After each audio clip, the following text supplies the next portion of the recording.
It's incredible. It sounds good. I'm a political science major rather than I'm a political pundit major. Come on, Sasha. You want to sound good. Political science major. All political science and 75 cents will buy you a cup of coffee. Oh, I realized that when I was 19 after getting my degree in political science, because I said, that's what you need to do to get a law school. I was going, wait a minute, that's what you need to go to the unemployment lines. You're listening, Jordan? Okay. Political science is your ticket to the unemployment lines. So you better go do something I have else. a thought. Actually, I think it's a wonderful question. The only thing what I would allow is to have a special, I would like to have a special line in an employment office for people with political science degree, because they do deserve better. Political science. I did have one idea that I think was an excellent question, Sasha. And, you could say about political science, you can also say that about history majors. But when I heard your question, I immediately thought the science of politics is the study of forces. We have the laws of thermodynamics, and we study the laws of physics. And so the science part of it, I think, is what are the forces behind politics? And I think you might have to read Dark Money to understand the forces behind the politics. Is that true? And if you get people to pay you for that and knowing stuff like that or making things up, then that's great. The real problem with the political science degree, you have to go to law school, Jordan, or you're going to end up in the unemployment lines. That's the reality of that degree, but they don't tell you that. But aren't you talking about liberal arts? Liberal arts in general? I would say liberal arts in general. So let's go to somebody who actually got a real degree. Heather, you got a degree in a real subject, did you not? Tell us what you got your degree in. Yeah, I got a degree in liberal arts. No kidding. Oh my God. I can solve this real quickly. Watch this, how you solve this. There we go. Made my day. You made my day. The power of host. She ruined my fun. Okay, power of host. I'll bring her back. Okay. All right. You got liberal arts. Then what did you do, Heather? What was that? I've been in engineering and technology my entire life. So there we go. It was kind of a sneak attack. I actually had almost with one semester left to go in an astronautical engineering degree, when I realized if I'm not going to be an astronaut, like, what is the use of that? I completely started over and got a BA in mathematics, which is a liberal arts degree. So I can do theory of math. I can create new maths. So normally you get a BS in math, but I got a Bachelor of Arts in mathematics, foreign languages, and then helped to found companies and worked with the government, worked in game design. So because you have that math theory, which is really good for chess, and you think that way. So that's what I've been doing. Heather, tell me please about foreign languages. Do you speak Russian? Нет.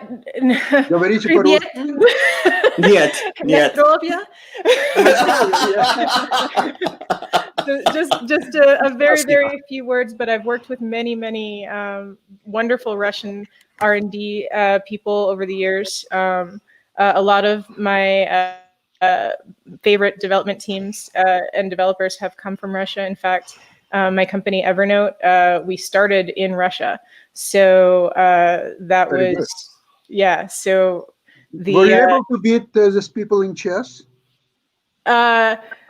No, but they've always been very kind. And I've learned a lot of new opening gambits from my Russian friends. Gambits, perfect for startups. Yes. We definitely will sacrifice something to make anything. Heather, so tell me, what's your idea? What kind of startup would you like to do? Oh no, I'm an advisor. I've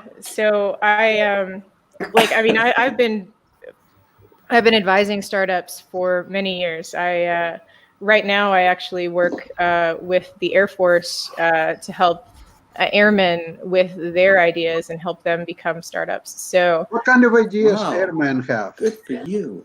Yeah, so airmen actually run into really interesting things. So, for example, most recently, we were able to fund an idea that for example, on the flight line, they're loading things into cargo planes every day, and there's like this one piece of the I don't know what you call it.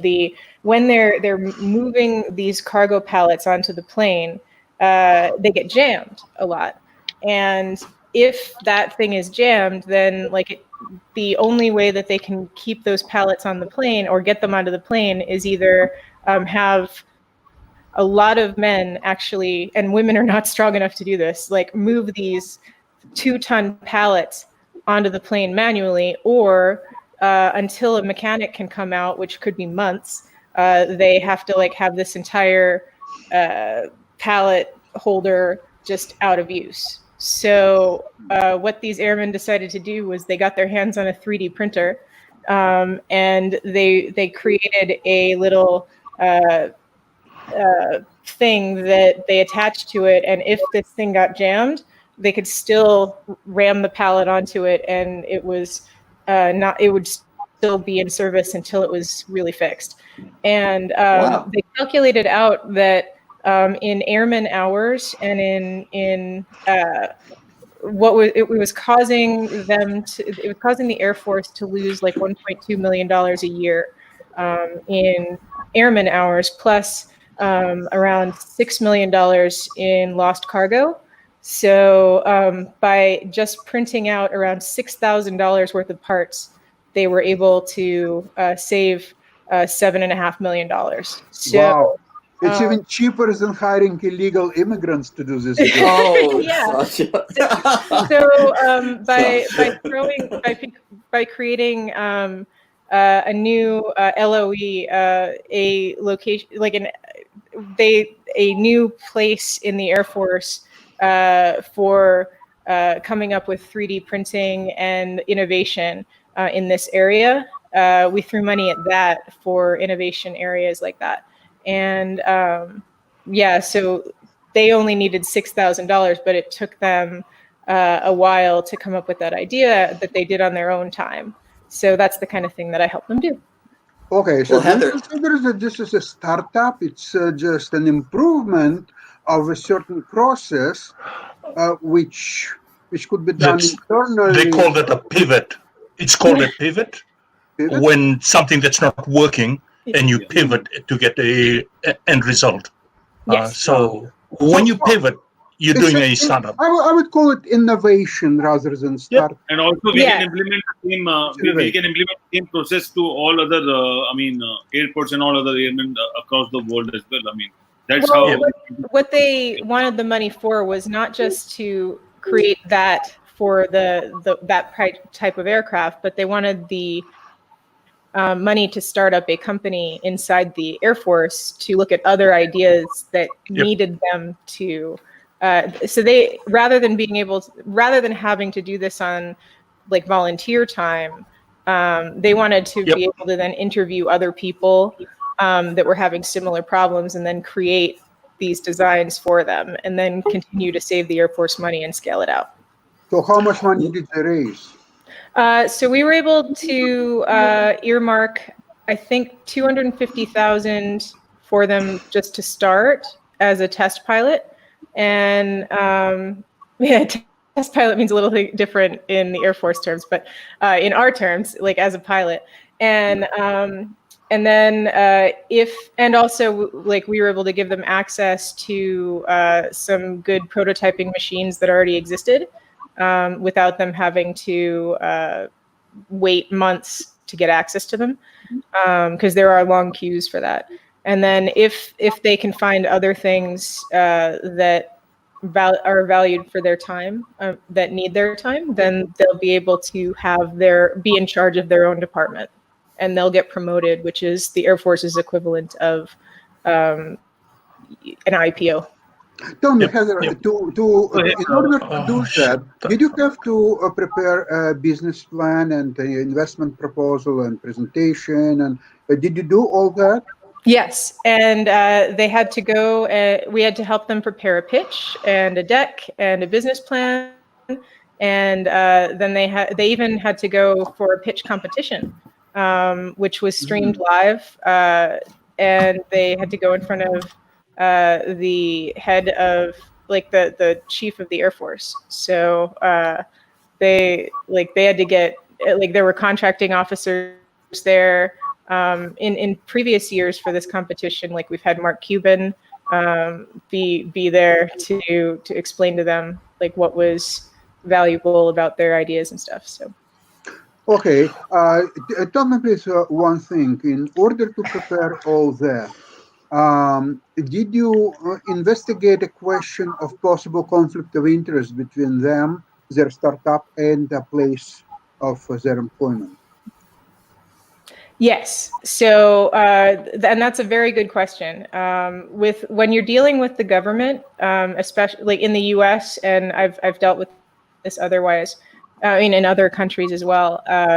You need to always see if there is a conflict of interest between the people that are offering the service and the company that they're trying to work with, and that doesn't mean that you can't offer that service. It just means that you have to declare that you have that conflict of interest and then work it out appropriately. Yeah, as long as you declare that there is a potential of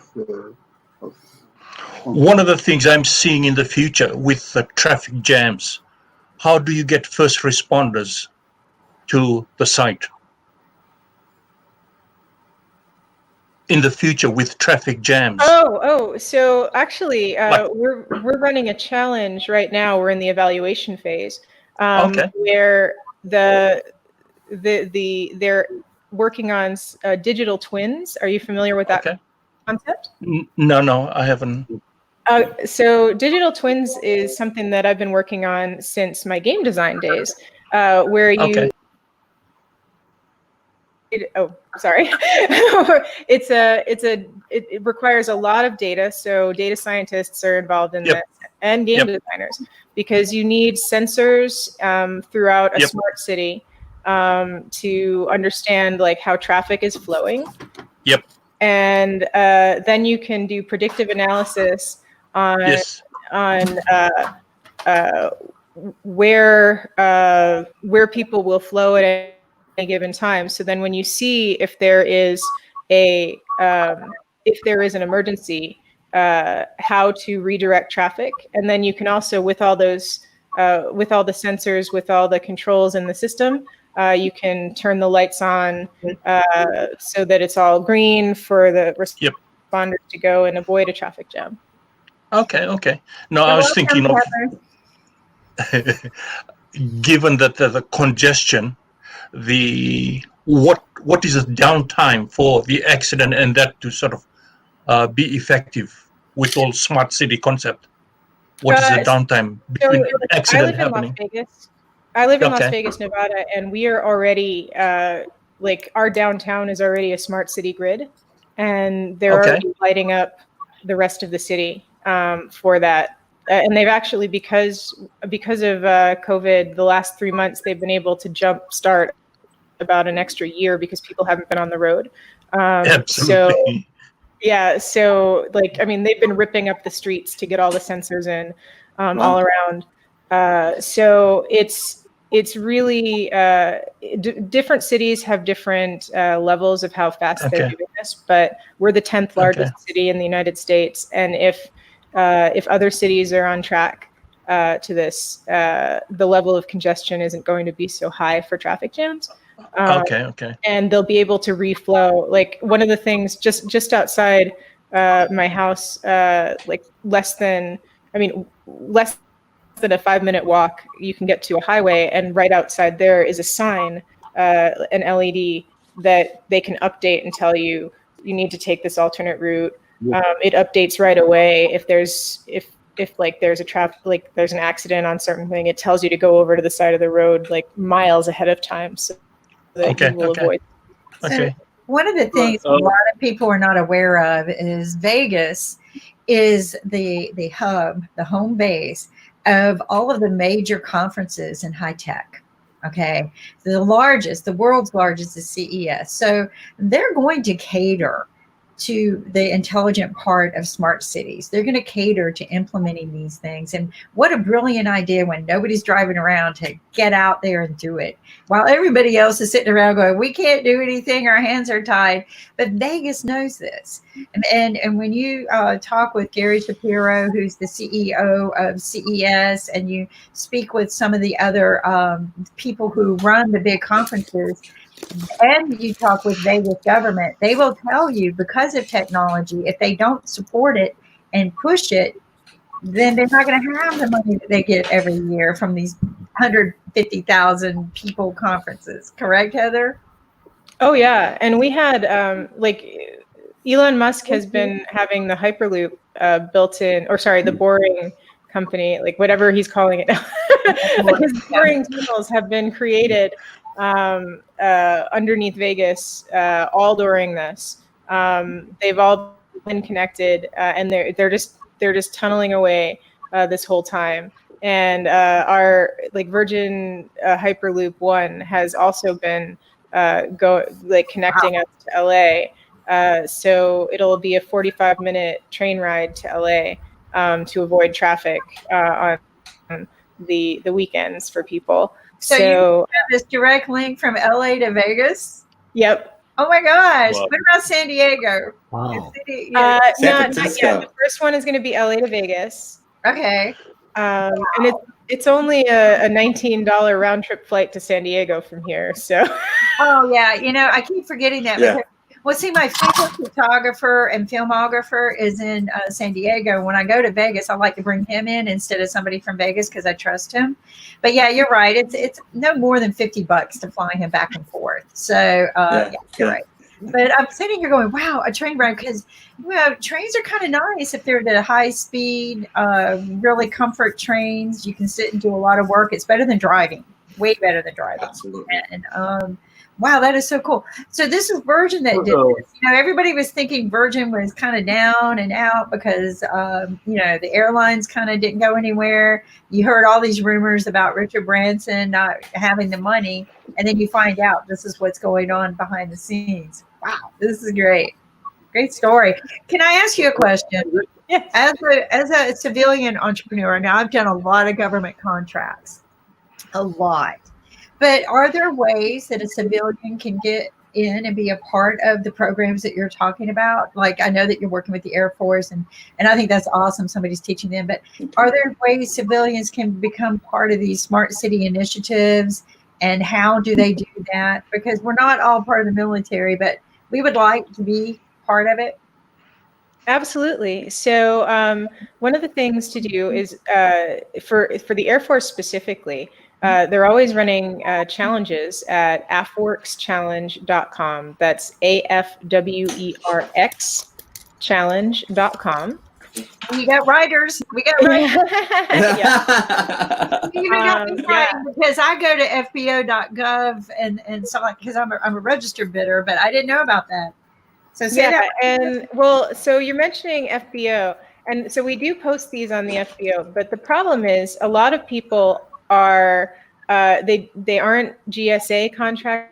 Right. They don't know how to go through that process. They may not be in business for 2 years yet to be able to even start that. So like as an entrepreneur, if you have an idea, it's daunting to try and go through that GSA bidding phase.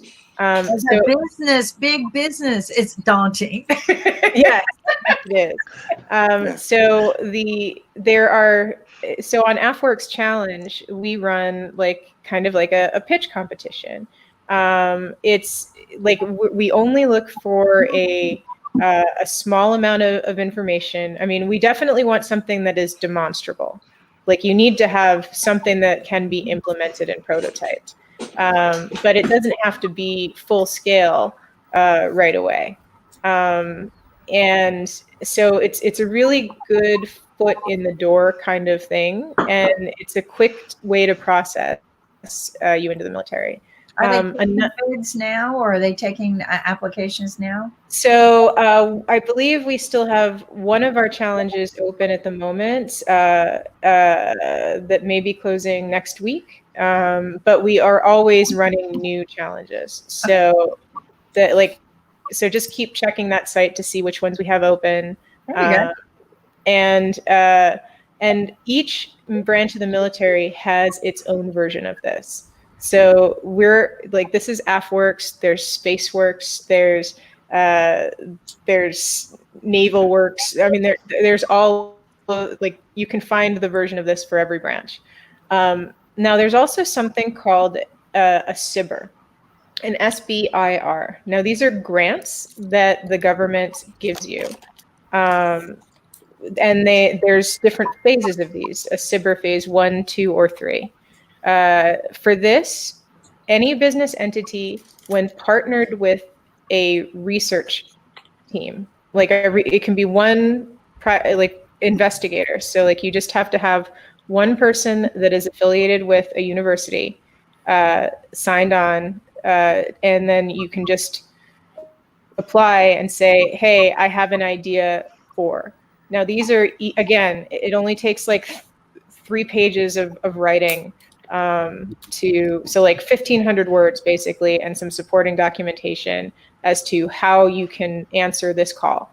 It is not difficult at all compared to the FBO process that you need to go through. Oh yeah, the FBO is huge, but yeah.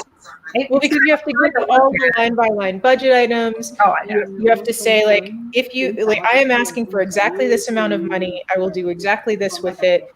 And then if you get granted that, then you can't change that. Mm-hmm. My first government contract that I got, well, I didn't have any say in it. I was hired to do a job for 1,000 hours for a specific thing. It took me 15 hours to do that job. And then I was like, okay, give me something else to do. And they're like, no, you have to keep coming in for the next 1,000 hours. Yeah. So I kept having to come in. So I just started just basically living at my office there, because I'm like, I'm just going to keep clocking in, because they didn't care as a contractor what my hours were. They just needed me to time it out until they could give me something else to do. Well, but there's something that you'll learn about is if they don't spend it, they lose it. If they don't document that if that time was valuable, then they lose that. So they can lose their money and their options to bid for more people if they don't use it. And if they don't use it to a maximum plus 10%, then they don't get a bigger budget next time, because they can get a bigger budget if they. So that's how the military works. It's not about smart budgeting. It's about how far can we keep going. It's not about making it stretch or saying, okay, we finished this, let's get her to do another project for us. It's not about that. Right. Kimberly, question. A quick question about startups. Whenever we solve a problem or maybe something with government or things like that, as a startup, as an entrepreneur, we always look for a new problem, and then we can build and then we can work on that problem as well, because that's how a startup works. I mean, while solving a problem, we'll find a new business, and then we'll look out for that after solving the first problem. So while working with government, or while working especially with Air Force or airports and things like that, would you have get a chance to look out for new problems to work on? For myself or for other people? No, for yourself and for business. I mean, I'm talking about new businesses. I mean, so while solving doing business, you end up getting new businesses. Yeah. So on my own, I have my own business, and the thing that motivates me right now, though, like I've been in business for, I look young, but I've been working for a long time, and right now my main project outside of work and helping other people is actually helping other people. I have a nonprofit, and in that while people don't think of nonprofits as businesses, they absolutely are. You still need to make money like any other business. You still need to have a business plan and figure out, like, how am I going to keep the lights on? How am I going to pay people? How am I going to cater to the product that I'm selling? So yeah, so my startup at the moment is a nonprofit. Okay. So that's awesome. I mean, What is the difference between a non-profit and a profit startup? Excuse me? What is the difference between a regular startup and a non-profit startup? So, okay, both of them are corporations. So you still have to incorporate a nonprofit. With a nonprofit, it's a different kind of mission. You have to declare what type of business that you're doing. It has to be for a charitable goal. And there are, there's very specific things governmentally that you need to do depending on what country you're in.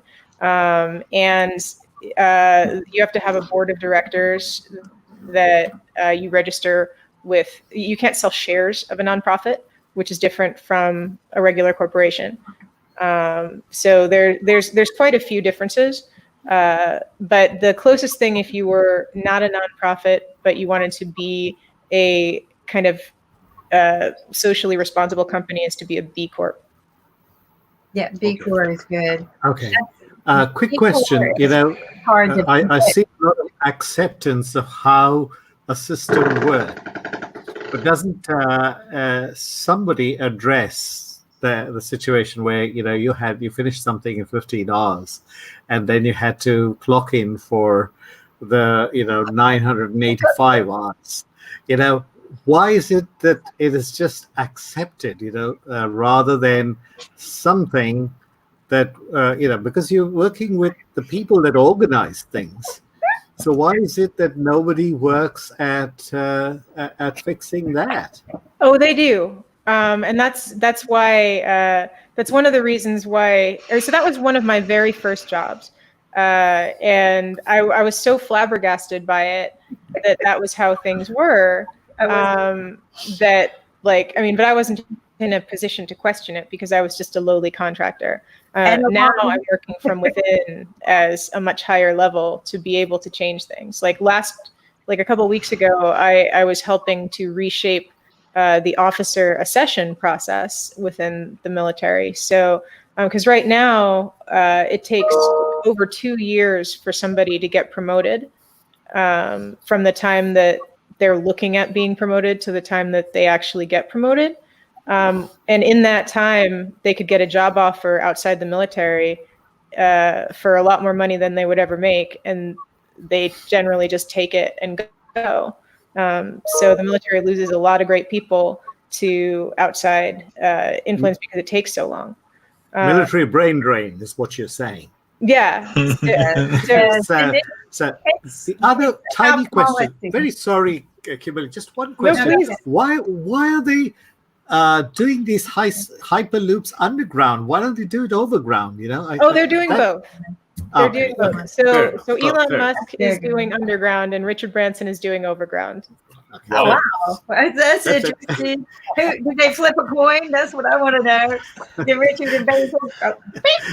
I think because Elon Musk is going to, they're both going to space. So, one of them's like, "Hey, I want to go under." My next question is a little bit political. So, both of them, who is supporting Trump? Who supports Trump the most out of both of them? That's I don't think either of them. I have to agree with her. I have a question for her though, because I think I'm a little bit older than her. I probably know I am, but we both saw the same struggles. And when she said that when she first got into the government and to do her first job, you didn't question things either because you were a female. You didn't want to ruin any opportunities you could have moving forward, because even back in 2005, less than 1% of the women had government contract bids. And that was 2005. I don't know how much it's changed since then, because I quit looking at the statistics because it was exhausting me, and I would just go after jobs and say, if I get one, fine, if not. But I don't know if you looked at all of them, and you work really hard, so you earned where you are, there's no doubt. But a lot of them, I finally gave up because Obama came in and he said, look, we're going to hire at least 20% more women. We're going to make that happen. We're going to put that, we're going to do 20% more. And they went and changed the bid policies. I think I could probably find a copy of one. And in there it said that the only way they would hire you is if you had 5 years experience in the contract. You know this game. So it was very hard to do what you did. And I commend you, because as a woman coming up in the industry, I don't think people know or realize the struggles that were put in place and the challenges that were put in place for women to get where you are today. So congratulations. Well, thank you. And that actually brings something interesting.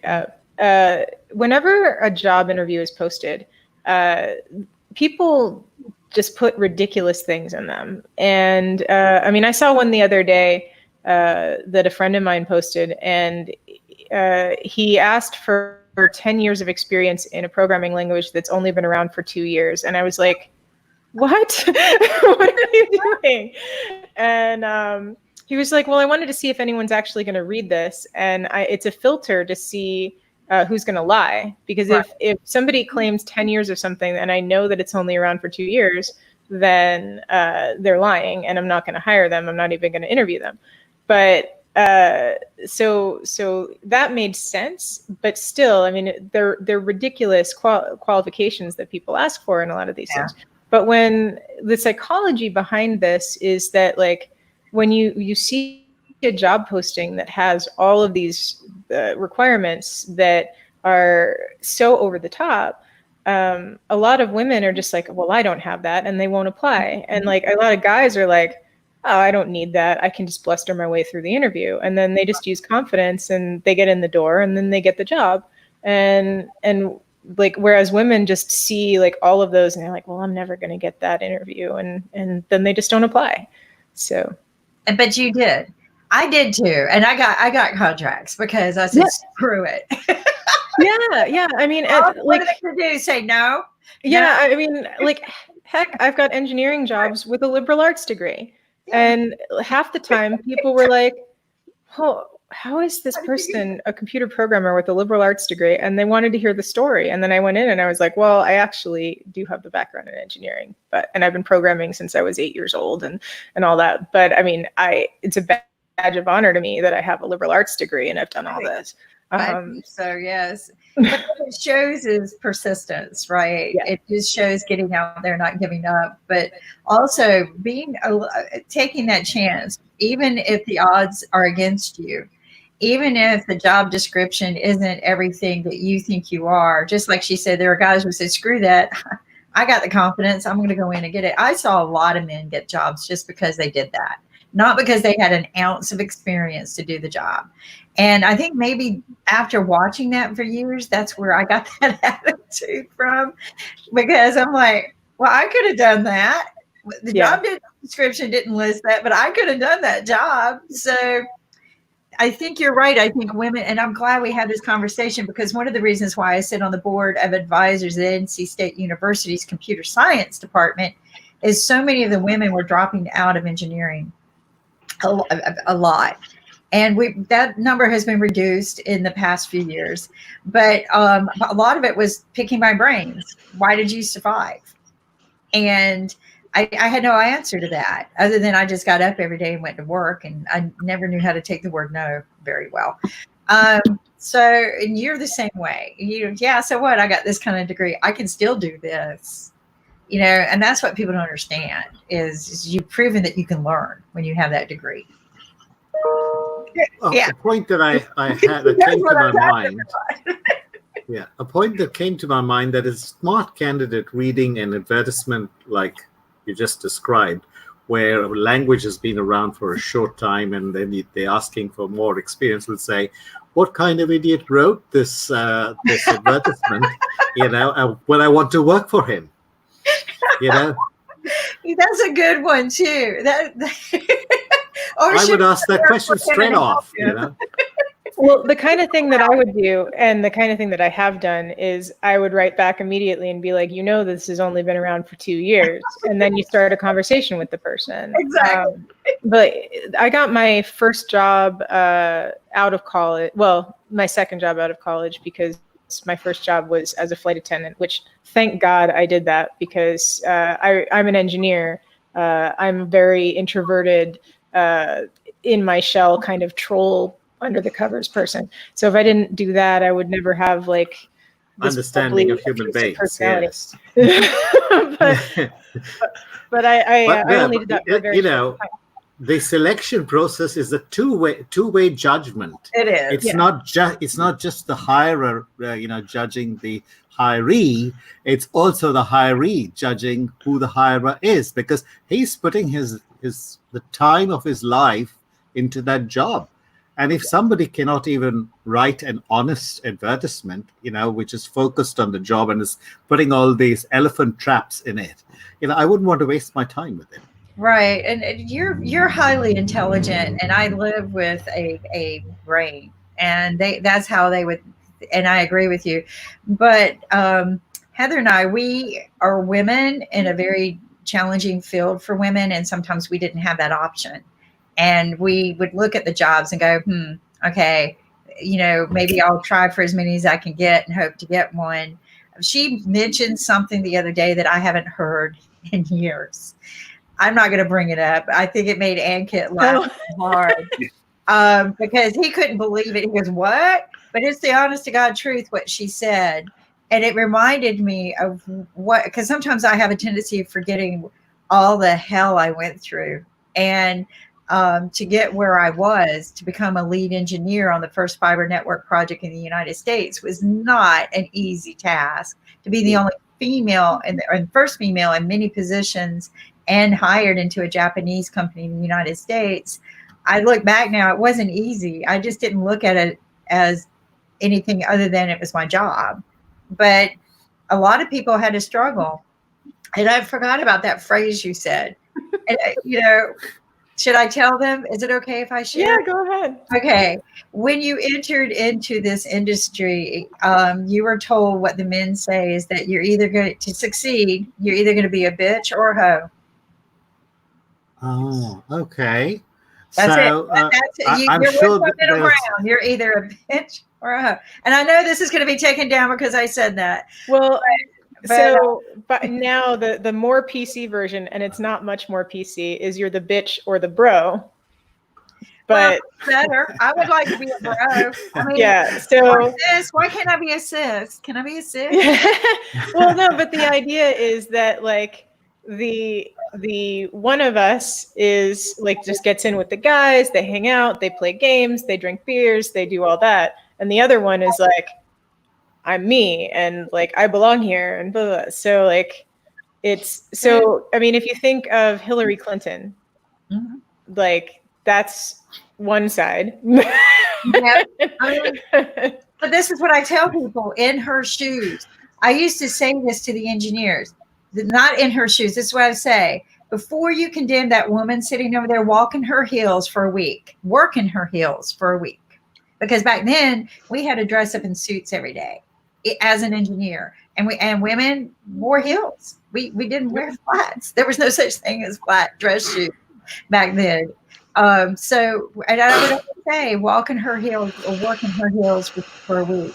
And that was another reason why I'm so glad I started out my career after college as a flight attendant, because like I remember on the first day they told us we had to wear makeup, we had to wear pantyhose even under our slacks suit. We had to wear heels when we were in the airport, and I'm like, well, I'm from New York City, so like wearing suits and stuff is like wearing makeup, that's normal. Yeah, but I mean, like being told I had to for work, suddenly like my rebellious nature was like, I'm not going to do that. So I did everything I could. Thankfully, my natural coloring, like I got away with just wearing colored lip gloss, and they didn't know I wasn't wearing makeup. Wow. How did they verify these things? How did they verify whether you wore pantyhose or not? I mean, that's ridiculous. Oh, they did check. They actually check. Good grief. Yeah, my roommate got kicked out because she wasn't wearing pantyhose. You're living in a time warp. This is 14th century. No, but hear us out. My mom was a flight attendant, so I know the rule. She had to keep her waist at a certain inches. If she I know people who have been flight attendants, and I think this is the information age. Why in this day and age? Why are we talking about these things? It's just astonishing. Well, you know what? But I'll tell you, I would like to interrupt. I'll tell you, if you have some issues with flight attendant, welcome to India.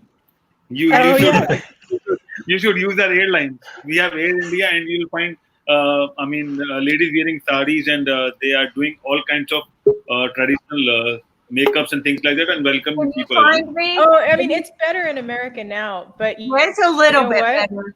But can you find me in this picture? The most awesome thing, and I can't even imagine that I've done this. And I've had pantyhose. But people don't realize this about flight attendants. The thing about the training for them is like you have to go to recurrent training every year, and like a flight attendant needs to be able from a water position to pull themselves on by their own power into a raft. That is like your own body weight from water into a raft. Like to be able, so like these, like I can't even like do a pull up now. I can't remember that I was like strong enough to do that. I certainly can't do that now. But back then I was able to pull like throw a 75-pound door and pull myself. Yeah. Like, you were expected to walk like a lady and lift like a man. Yeah. And the steering was the same way. You were expected to look and walk like a lady and lift like a man. And no, I get it. But no, and yes, we are living in an information age. I think it's a little bit better. Majority of the women that I find that are happier are the ones who branched out to become entrepreneurs. That you no longer work the corporate world and you answer to, and things changed in the corporate worlds, especially like when we saw Jeannie Rometty take charge of IBM. Wow. Okay. But boy, did she get discriminated against her first week because they wouldn't allow her into the IBM club at the golf club. Like she wasn't allowed into the same clubs because she wasn't a man. And I don't know if anyone remembered that. So she had her own discrimination challenge the day she took hold of CEO at IBM. So things haven't changed much. There's a mask out there, but I don't know about you, but I find that it's refreshing to be my own.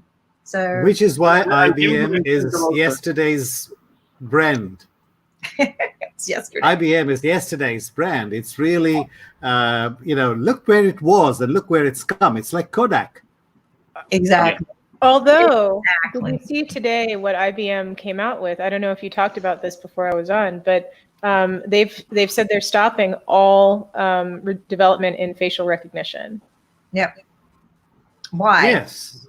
Why? Yeah, because they said it's discriminatory and they don't want to be associated with it. So do you know it's the one connected with black people, I think. Yeah. It was the facial recognition connected with black people, if I'm not mistaken. That's what I read in the headline. That happened with Google. That thing happened with Google basically. So Google had the facial recognition where if you put a picture, it will replicate you and give you the name or the person, or they can also share a lot of images from the database.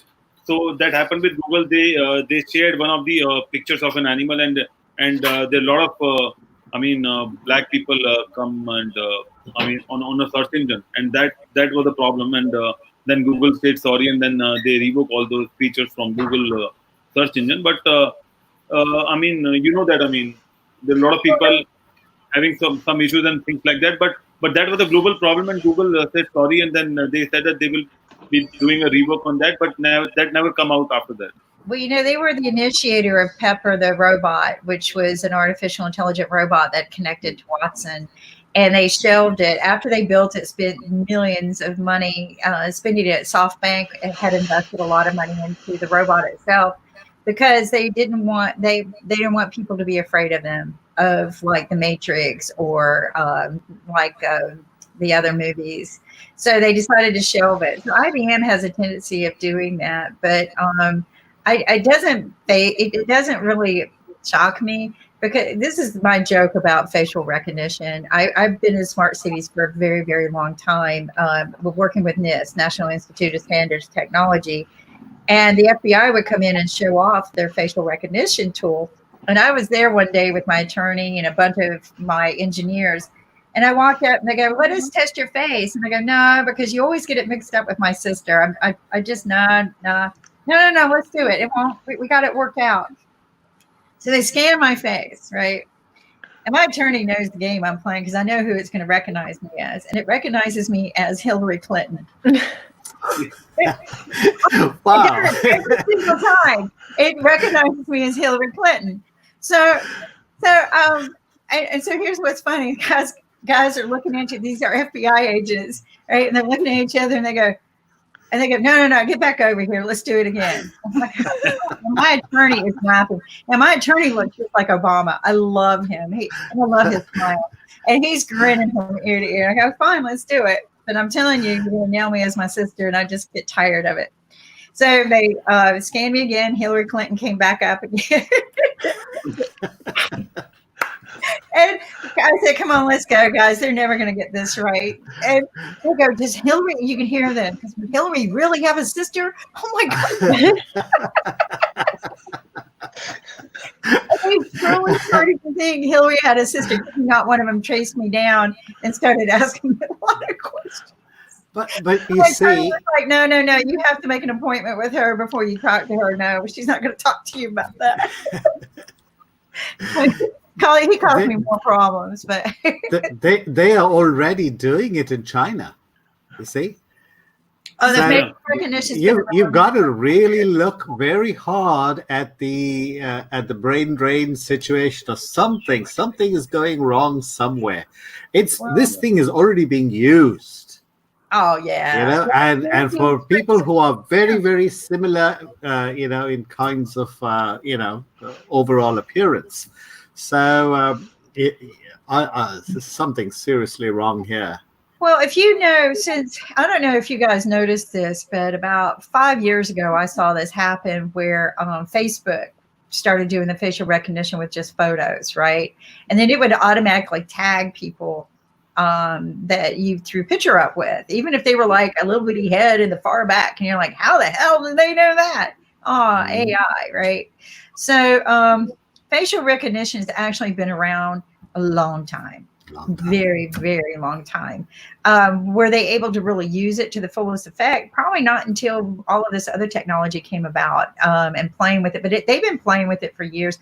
Eyes, the retinas, that was back in the 80s when I would go into the government offices and they were experimenting with scanning the eyes and retinas for instead of fingerprinting. I would never allow them to do that, but I'm sure they already got it. They got my whole handprints.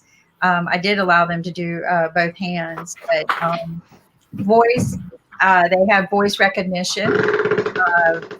They got everything on you. This is what I tell people: don't worry about privacy.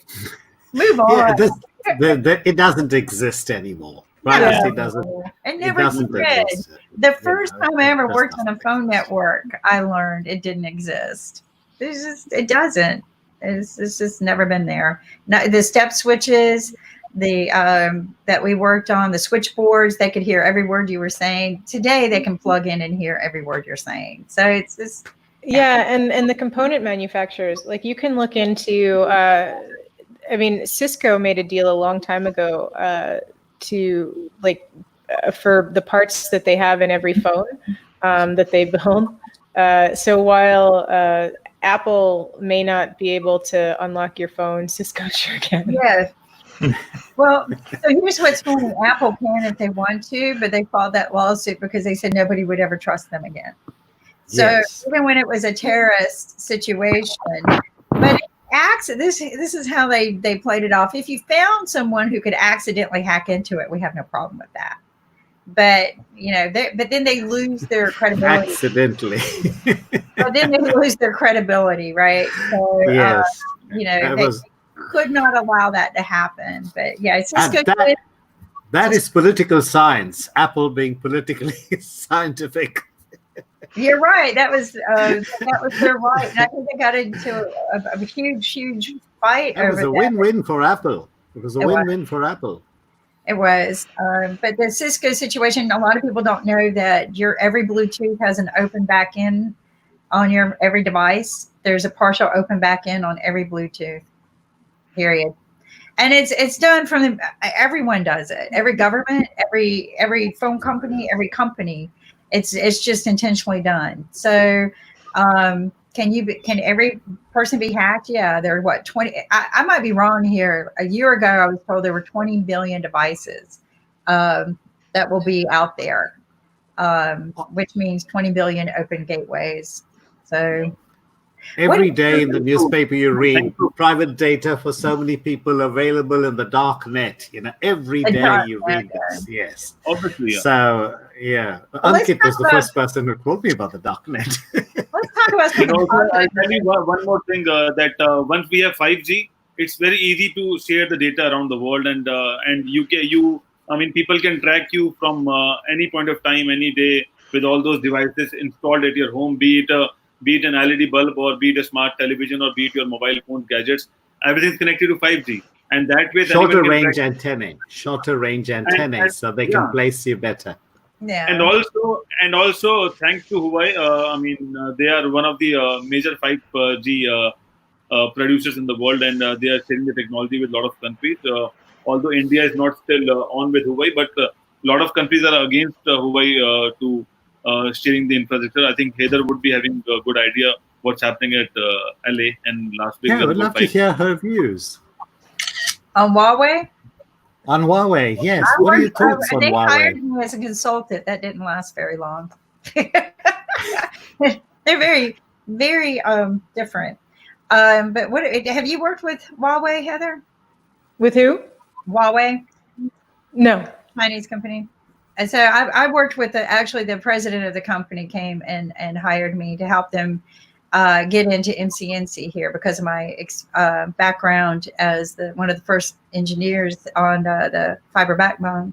But I will say this, I was very cautious every step of the way and contract driven. And fortunately MCNC was very cautious too, but I wasn't rude. I wasn't prejudiced.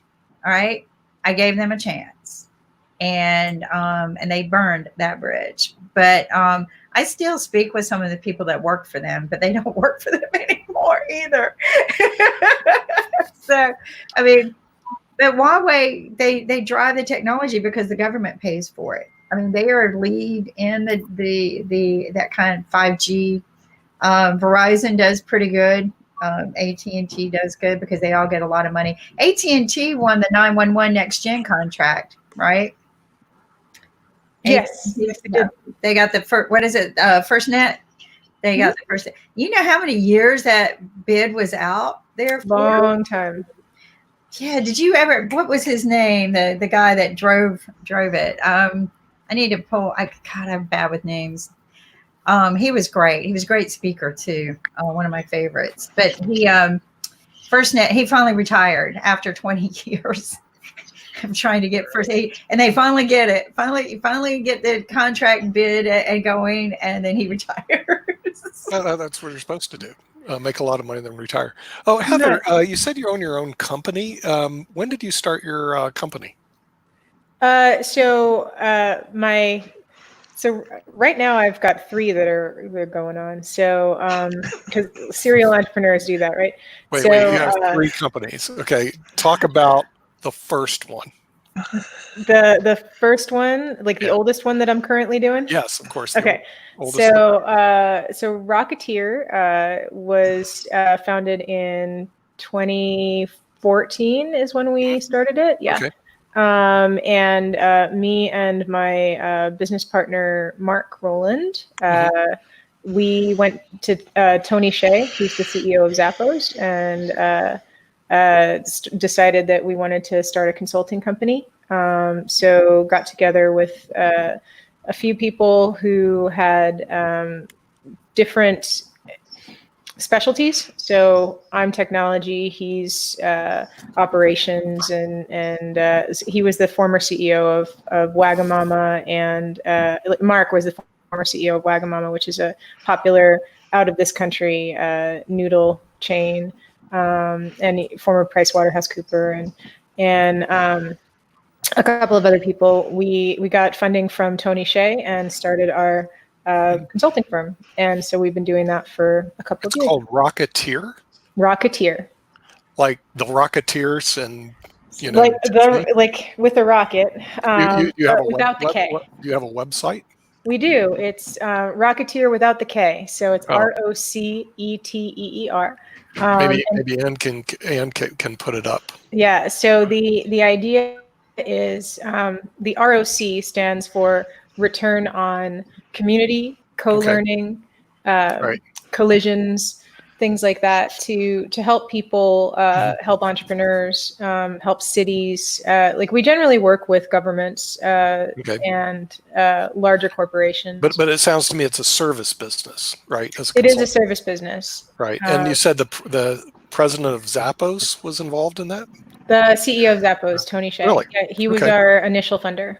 Okay, all right. I mean that's pretty good. Oh, we're looking for it right now on the internet. Got here. So there you go. Did we find it already? Is it Mission Control? Yes. Okay, so your theory, because we've had NASA on, we'll bring NASA on, because your theory of, hey, I can't work in NASA and be an astronaut. Well, you came real close, right? Yes. Okay, right. Yeah. Well, we'll bring on some our friends at NASA on later on. Okay, so be aware of is Mike Lester's program. Oh yeah, Mike Lester. Right. Yeah.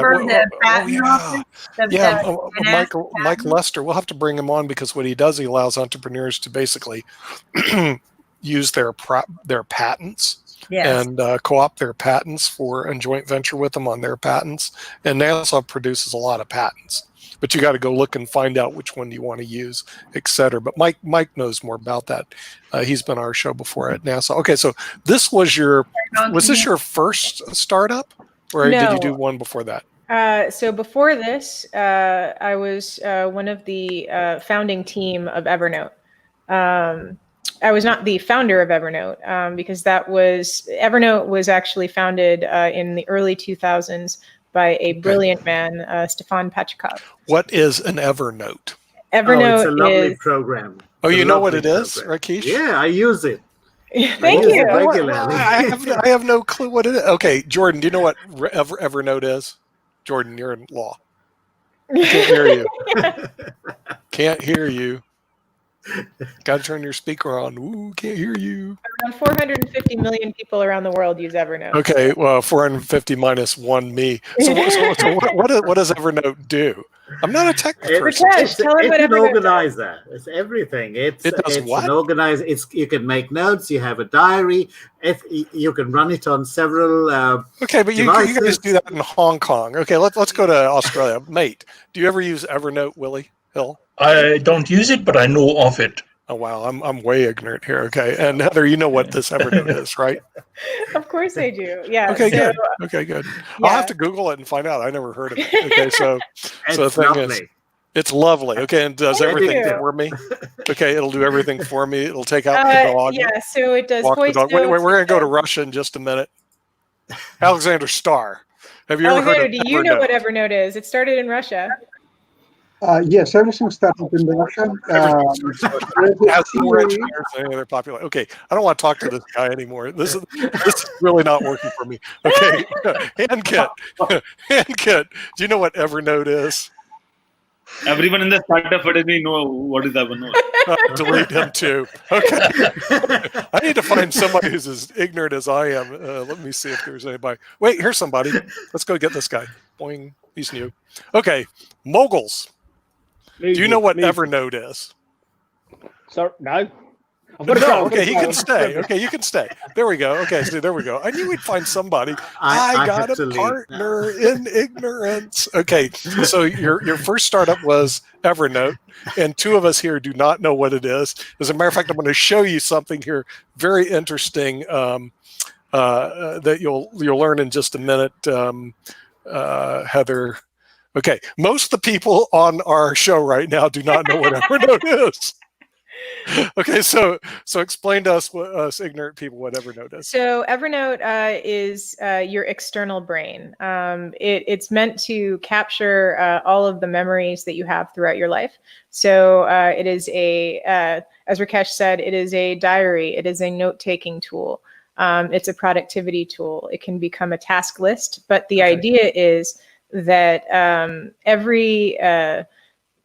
everything that you do in your life, you can put inside of Evernote as like an audio note, a picture note, a snapshot, and then it searches it for you.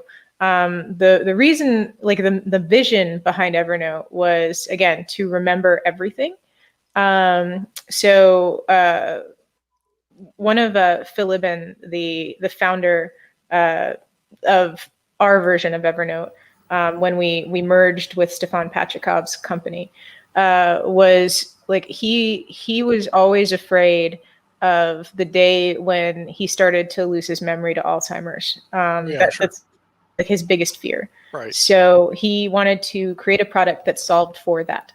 It's my fear too. Who are you again? So Heather. Yes, Anki? It's my fear too. Who are you again? Anki. Rakesh got it. Okay. So Evernote was your first startup then, right? So that's the first one that I was involved in. Well, no, actually. So before Evernote, we were I was on the founding team of a company called Core Street, which was a DoD contractor. Where again, Phil Ibn, who became the CEO of Evernote, we were sitting around after 9/11, all on our couches and like just watching the news over and over again, and we all were like, we can't let this happen again in the world. And so we decided to we didn't know exactly what we were going to do, but we just all got an office and we were sitting around like, we need to do something. And then that morphed into, we need to create a solution that will keep people, that will only let the right people into airplane cockpits. And so within 5 years, we had an RFID door lock solution spread throughout the DoD. Yeah. And like all the patents and everything, and then we sold it to Active Identity. Okay, and so that was your second. Then what was your third startup? So Core Street was before Evernote. So Core Street was before Evernote. So did Core Street, then Evernote, then what came next? Then Rocketeer. Oh, then Rocketeer, which is the one that's still in existence. And then after that, I co-founded TWIP, which is Travel with Interesting People. Traveling with Interesting People. TWIP. Yep. Okay. Don't you want to travel with boring people? Well, this one actually was, the idea behind this is there's a lot of people when they get to a certain age that they either have to travel alone because they've lost their partners, or the person that is their partner starts to diverge in ideas of who they want to travel with. They have different interests as they get older. So say you have a friend group and you either different varying amounts of money that you can spend on trips. But okay, I'm not familiar with TWIP, but I sort of. Yeah, how do you determine? You get the pain point. I get the picture, but how do you determine who's interesting and who's boring, and how can this person determine that person's interesting? Over the years, I've actually gotten a lot of training in behavioral psychology. Wait! I thought you're an engineer. Now you're a behavioral scientist. Is that what you're saying? No, I'm not a behavioral scientist. But she's a brain. She's fantastic. Yeah, she's a brain. Okay. Okay. So you went from an engineer to a behavioral scientist. Yeah, right? Mathematician. After you got your degree in math, which you think is liberal arts, and no one else thinks that. It's okay, but that's okay. So what we did was we designed a behavioral assessment similar to the Myers-Briggs that helps match people together, so that so solo travelers can go on trips together, in a way that they're not going to kill each other on a But once you get people that have the same interests, aren't you how you say fighting against diversity? So we're not necessarily just matching people with the same interest. We're putting people that have compatible interests. Okay. So and this still exists. TWIP still exists. Yeah. So like we're not necessarily going for like person-to-person social network because that's a very hard sell. So like our goal is to go to partner up with like American Express or somebody like that. And as travel is dead at the moment. So TWIP is dead right now? Well, it's not dead. It's hibernating, and our pivot at the moment, our last trip that we matched people on was Where'd you go? to Antarctica in You went to Antarctica? Yeah. Did you go too? I was there, yes. Isn't it cold there? It was warmer than in Vegas because it was summer. All right, so that's but yeah, so we had 4 people that we'd matched up for a 16-day cruise for a cabin together because they wouldn't have been able to go otherwise. Yeah. I mean, like they were two different cabins, but they were. Did you film your trip to Antarctica? There were for IBM TV. Filmed, yes. You did film it for IBM TV. No, I can send you the talks. I'll send you. Okay. Yeah. Well, why don't we do that? Because we don't have any specials on Antarctica, do we, Ankit? We don't have any. Oh, we don't have any. So you got to send us your material so we can do our special on Antarctica. We're trying to do Malaysia. Also, we can add one more continent on IBM TV. Yeah, we add another continent on IBM TV. This is a conference that happened in Antarctica, so I'll give you some. Oh, really? Do you guys get Wi-Fi over there in Antarctica? Yeah, we had Wi-Fi. But really? Hey, so we can beam our show into Antarctica, Ankit. Think about it. Wow. Wonderful. Yeah. We'll have good attendance in Antarctica. Is there anybody down there right now, or is that? And I think that there is no coronavirus in Antarctica as well, so we should all go to Antarctica. We should all go there. Yeah. Yeah. Why don't we do that? So one of the things, though, like because every company needs to come up with a pivot, obviously, in order to stay successful. What pivot? Our pivot for a travel company right now is we're working on a TV show. So it's obviously taken a long time to get it going, but we're ready to film with a production studio in LA as soon as we've already done casting. It's like ready for the upfront. It's gone through all the pilot process and everything, but they feel like on the Discovery Channel TV show. Okay, you're going to be on Discovery then? What? You're going to be on the Discovery Channel? I'm not. You're not? Our cast is going to be. Cast is okay, and this will be a TWIP cast, right? Yes, they will have been picked together to be compatible for travel around the world. Really? Okay, right. So they don't film Naked and Afraid in Antarctica, do they? Okay, good. I was wondering because that would be pretty scary. All right, so the thing is, okay, you did TWIP, and what else did you do after TWIP? In my role as and then I founded my nonprofit. Okay, what does the nonprofit do? The nonprofit is the aim is to make the world more like Star Trek than Skynet. So. Okay, Star Trek is in your mind. What is Star Trek? It's a society where people all people's needs are met and they're allowed to work towards the greater good because they choose to. Okay, and then what's Starnet? Skynet, whatever. Skynet is where people have given themselves over to technology, and technology has taken away their hope. Oh, I'm a fan. Oh, wait, that's not the right answer, right? Okay, so the thing is, you want to be Star Trek, not Skynet, yes. And that's your not-for-profit. So one is working with technology, sure, and one is being afraid of it. Okay, right. Okay, and so you have a not-for-profit, you have TWIP, you have the Rocketeers. which is spelled a little different. You have this notepad, Evernote, or I'm no longer with Evernote. But you're no longer with Evernote. Okay, so it's forever gone. So you only have 3 projects you're working on right now, right? Plus all my volunteering that I do. But volunteering. Okay, right. Okay. You don't seem to keep busy. Do you need some other jobs to do? We can give you some other things to.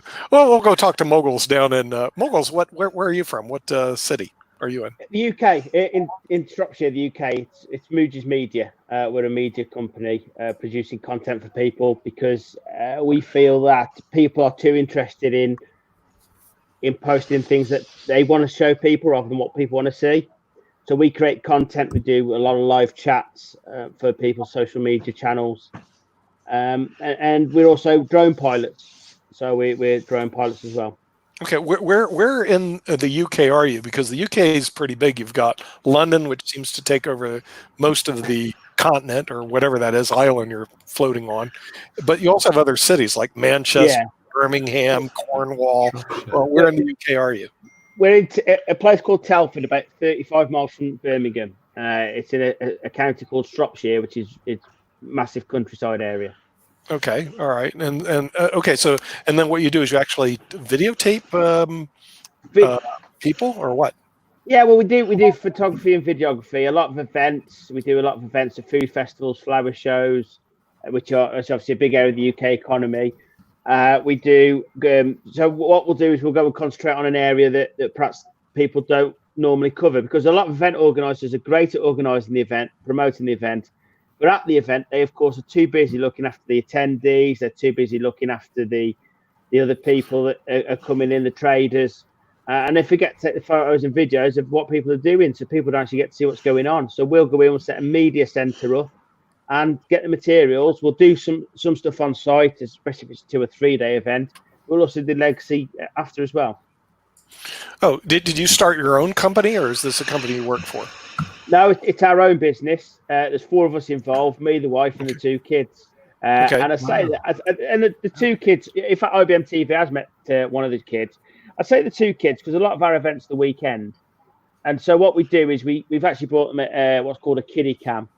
And yes, they take a lot of shots and a lot of videos. And yes, a lot of it is purely for their own channels.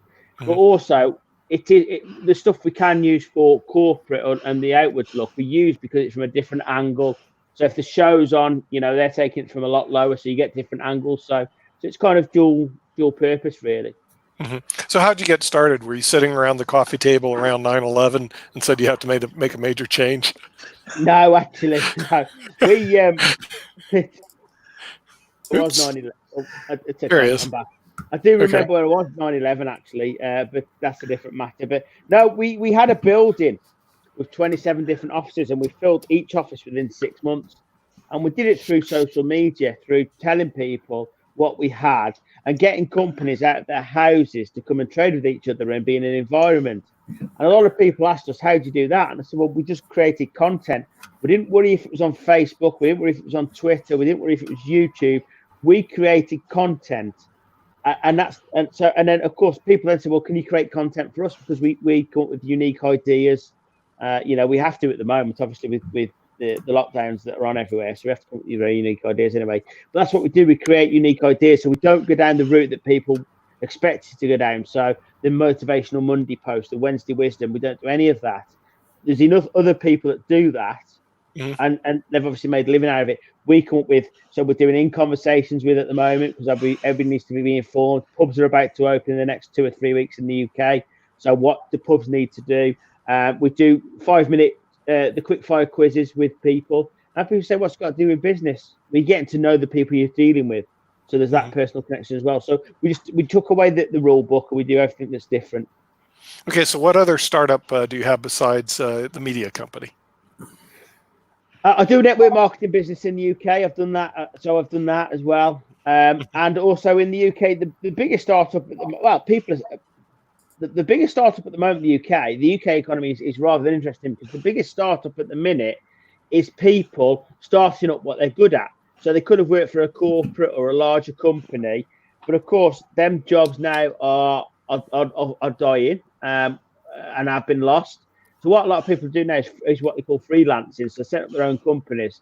So we're actually helping people say, right, from the start, you need to show people what you're doing. You are the skill, not the business you've been working for. Your skill is transferable. So that's what we're seeing in the UK. A lot of startup businesses are doing what people are good at. They've been doing it for other people rather than themselves. Okay, so you actually film startups then? Yeah, we do a lot with startups. What obviously, and the big global one we'll know is BNI. So people are good at networking with something like BNI, and they'll do this brilliant 1 minute pitch, and you'll get to see 10, 15, 20, 30 people, and they'll show you. But of course, there's thousands of people out there. So what we're doing is we're getting them to do that 1 minute pitch, and we're videoing it and then putting it across our social media. Not at the event because they're not relaxed, and obviously, but we're going into their offices. And what we're doing to people is we're saying, just concentrate on what you're talking about now. Don't worry about the next part of the 1 minute. And they're saying, yeah, but they're disjointed. What we're doing is getting a lot of B-roll over the top so they can just concentrate on what they're doing and then piece it all together. And that's going really well for people because you show them what you do rather than to 10, 20, 30, 40, 50 people, to hundreds and thousands of people. Right. Heather, have you done a video for TWIP? Yes, we have.